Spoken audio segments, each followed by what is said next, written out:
If you're watching this video, perhaps you've heard other people talking about shooting RAW and had little or no idea what they were talking about. In simplest terms, a RAW file is a digital negative. Like film negatives that came before them, you can develop multiple prints or versions from this digital negative, and each version can actually be dramatically different. Before we had the option to capture digital images in RAW format, we typically captured our photographs as JPEGs. Now, when you shoot in JPEG format, your camera is actually making a significant number of choices for you. Things like exposure, saturation, sharpness, etc. While you can certainly edit some of these choices in Photoshop, the amount of change you can make is going to be limited.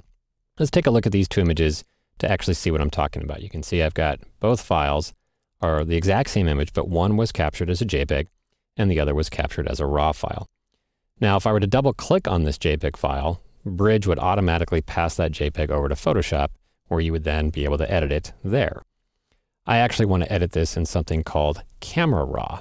So a slight different distinction there. A RAW file is kind of a generic file format, and there's lots of different versions of RAW files. Each camera manufacturer kind of saves out their own version of a RAW file. So if you're shooting with a Canon, you might see the file extension at the end of your file names end in .cr2. Or if you're shooting with a Nikon, it might be .nef and so on. DNG is another common file format for RAW files. So here you see .dng, that's a RAW file. So rather than open up this JPEG in Photoshop, I'm going to click on it and then use the Open in Camera Raw button. And that will open up this file in the Camera Raw editor that's included inside Adobe Bridge. Now this image is obviously overexposed and it doesn't have a lot of detail in the highlights. In fact, with the camera settings used to capture this image, the camera did not capture any detail in the hair of the dog. So let's go ahead and zoom up here and you can see what I mean. There's just basically solid white. There are no details in that particular area of the image. Now I can try to use the recovery slider in Camera Raw to reveal detail in the highlights, but because this file was captured as JPEG, no additional detail was captured and included in the file for us to access. As you can see here, even though I moved that recovery slider all the way over to the right, basically the camera just saw a big area of white, didn't put any extra detail in the file for us to reveal. That's the simplest explanation there. It just doesn't include very much information in the JPEG file format. I'm going to go ahead and hit cancel. And instead, let's double click on the RAW file. Now, because it's a RAW file, when you double click on it in Bridge, it doesn't get opened in Photoshop directly because Photoshop doesn't actually know what to do with the RAW file. Instead, it automatically gets intercepted by the Camera Raw editor. So let's go ahead and double click. You'll see it opens up Camera Raw automatically. So you can see on the right, we still have those same sliders that we had when we were working with the JPEG file. And it may feel like you're editing this RAW file, but it turns out you're never actually editing the RAW files directly.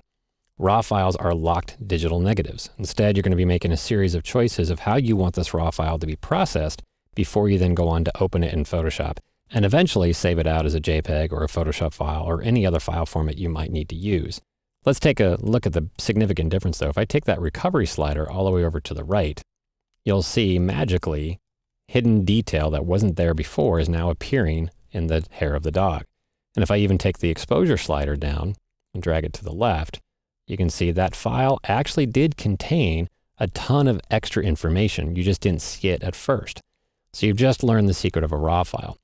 A RAW file is not getting processed by the camera. It's not throwing away extra information. It's keeping all the information that the camera actually sees. Your initial view on that information, though, is whatever the settings you used in the camera.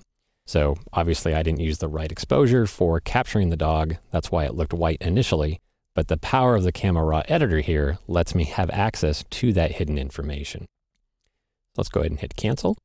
You'll learn a lot more about working with JPEGs and RAW files in the Camera Raw editor and see the power of that processing software. But in a nutshell, that's the big differences between JPEGs and RAW. Whenever you have the option, you typically want to shoot RAW, so you have the flexibility and the power to be able to make choices after the fact and take advantage of that extra rich information. If you have a low-end consumer camera that you're just carrying around in your pocket, you may only have the option to shoot JPEG. And then the more expensive cameras you buy have usually the option to shoot RAW as well. And when a pinch, if you want to have the flexibility of not having to process every RAW file and have JPEGs as well, a lot of cameras actually have the option to shoot both JPEG and RAW at the same time, which is what we used here to get these two different versions captured at the same moment in time, but one was saved out as a JPEG for quick editing and one was saved out as a RAW.